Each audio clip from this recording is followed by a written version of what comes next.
తెలంగాణలో మంత్రివర్గ విస్తరణ ఇప్పట్లో లేనట్టేనా? ఆశలు పెట్టుకున్న నేతలు అందరూ మరికొన్ని రోజులు వేచి చూడవలసిందేనా? మంత్రివర్గ విస్తరణను ఎందుకు తాత్పర్యం చేస్తున్నారు? కేబినెట్ ఖాళీల బెర్త్ను ఎప్పట్లోగా భర్తీ చేస్తారు? హస్తం పార్టీ వర్గాల్లో ఎలాంటి చర్చ జరుగుతుంది? Watch this Raj news story.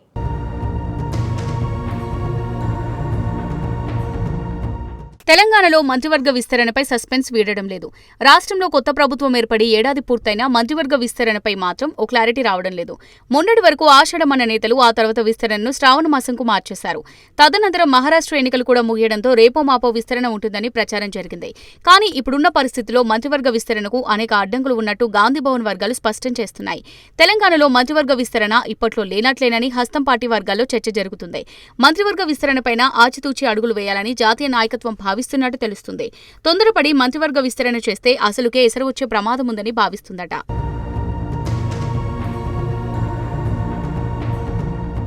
ఇటీవల రేవంత్ రెడ్డి ఢిల్లీ పర్యటనలో మంత్రివర్గ విస్తరణపై లోతైన చర్చ జరిగిందట. ఇప్పటివరకు కొన్ని జిల్లాలకు అసలు మంత్రివర్గంలో చోటు లేకపోవడంతో ముందు ఆ జిల్లా నేతలకు ప్రాధాన్యత ఇవ్వాలని చెప్పారట. ప్రస్తుతం హైదరాబాద్, నిజామాబాద్, రంగారెడ్డి, ఆదిలాబాద్ జిల్లా నేతలకు ప్రాధాన్యత ఇవ్వాలని సూచించారట.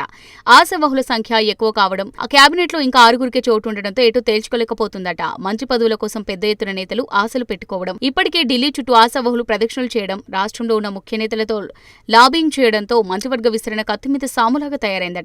దీంతో మంత్రివర్గ విస్తరణకు మరికొన్ని రోజుల పాటు సమయం తీసుకోవాలని భావిస్తున్నారట. ఇప్పుడే మంత్రివర్గ విస్తరణ చేస్తే రానున్న స్థానిక సంస్థల ఎన్నికల్లో కాంగ్రెస్ కు లాభం కన్నా నష్టం ఎక్కువ జరిగే అవకాశాలున్నాయని జాతీయ నాయకత్వం భావిస్తుందట.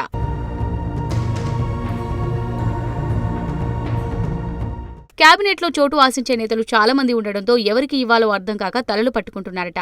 ఎవరికి వారే తాము మంత్రి పదవికి అర్హులమంటూ పార్టీ పెద్దల దృష్టికి తీసుకెళ్తున్నారట. కొందరు నేతలేమో సామాజిక సమీకరణాల నేపథ్యంలో తమకు మంత్రి పదవి ఇవ్వాలని కోరుతున్నారట. కానీ నల్గొండ జిల్లాలో మాత్రం ఇద్దరు ఒకే సామాజిక వర్గానికి చెందిన నేతలకే పదవులు వరించాయి. దాంతో మరో సామాజిక వర్గానికి పదవులు ఇవ్వాలని సీఎం రేవంత్ రెడ్డి పార్టీ పెద్దలు ఆలోచిస్తున్నట్టు తెలుస్తుంది. కానీ ఇక్కడే అసలు సమస్య మొదలైందని పార్టీ నేతలు అంటున్నారు. ఇతర పార్టీల నుంచి కాంగ్రెస్ పార్టీలో చేరే సమయంలో వారికి కాంగ్రెస్ పెద్దలు రాష్ట్రంలో సర్కారు ఏర్పడగానే మంత్రిని చేస్తామని హామీ ఇచ్చినట్టు సమాచారం. ఇప్పుడు ఇదే విషయాన్ని ప్రశ్నిస్తున్నట్టు తెలుస్తుంది. అందుకే మంత్రివర్గ విస్తరణ ఆలస్యమవుతుందని ప్రచారం జరుగుతుంది.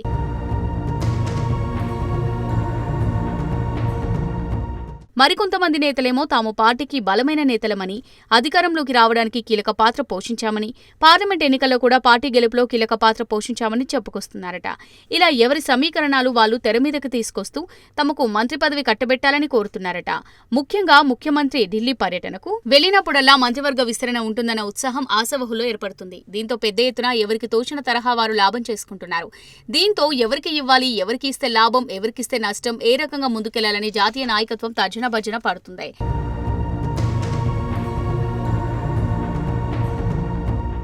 అయితే మంత్రివర్గ విస్తరణ చేస్తే రాష్ట్రంలో పూర్తిగా పట్టు సాధించవచ్చని అభిప్రాయంతో ప్రభుత్వం ఉందట. కానీ కొన్ని పరిస్థితుల నేపథ్యంలో మరికొన్ని రోజుల తర్వాతే కేబినెట్ విస్తరణ చేసే అవకాశాలు కనిపిస్తున్నాయని సమాచారం. రానున్న స్థానిక సంస్థల ఎన్నికల్లో మెజారిటీ స్థానాలను గెలుచుకోవాలని కాంగ్రెస్ తహతహలాడుతుంది. అయితే స్థానిక సంస్థల ఎన్నికల ముందే మంత్రివర్గ విస్తరణ చేస్తే మంత్రి పదవి దక్కని నేతలు అసంతృప్తికి లోనయ్యే అవకాశం ఉంటుందని లెక్కలు వేస్తున్నారట. స్థానిక సంస్థల ఎన్నికల తర్వాతే మంత్రివర్గ విస్తరణ చేస్తే బాగుంటుందనే అభిప్రాయానికి పార్టీ పెద్దలు వచ్చారట. ఇప్పుడే కేబినెట్ విస్తరణ చేస్తే మంత్రివర్గంలో చోటు దక్కని వారు అసంతృప్తిలోనే స్థానిక సంస్థల ఎన్నికలపై పెద్దగా దృష్టి సారించకపోవచ్చని సమాచారం. అదేవిధంగా పార్టీకి వ్యతిరేకంగా స్టేట్మెంట్స్ ఇచ్చే అవకాశం ఉందని పార్టీ వర్గాలు భావిస్తున్నాయి.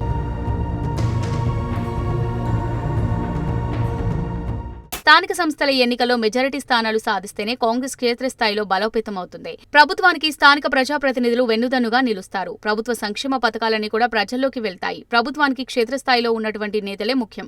ప్రభుత్వ పనితీరు ప్రజల్లోకి తీసుకెళ్లాలంటే స్థానిక ప్రజాప్రతినిధులే కీలకంగా మారతారు. కాబట్టి మెజారిటీ స్థానాలు స్థానిక సంస్థలు కైవసం చేసుకోవాలంటే మంత్రి పదవి ఆశించే నేతలకు టార్గెట్లు పెట్టాలని భావిస్తున్నట్టు తెలుస్తుంది. మంత్రి పదవి ఆశించే నేతలకు టార్గెట్ ని ఫిక్స్ చేస్తే హస్తం పార్టీ స్థానిక సంస్థల ఎన్నికల్లో ఘన విజయం సాధించొచ్చని అభిప్రాయం వ్యక్తమవుతుంది. ప్రభుత్వ సంక్షేమ పథకాలు ప్రజల్లోకి బలంగా తీసుకెళ్లొచ్చని హస్తం పెద్దల ఆలోచనగా కనిపిస్తుంది. తొందరపడి మంత్రివర్గ విస్తరణ చేయకుండా స్థానిక సంస్థల ఎన్నికల వరకు వేచి చూడాలని ఆలోచన ఢిల్లీ పెద్దలు చేస్తున్నట్టుగా గాంధీభవన్ వర్గాల్లో టాక్ వినిపిస్తుంది.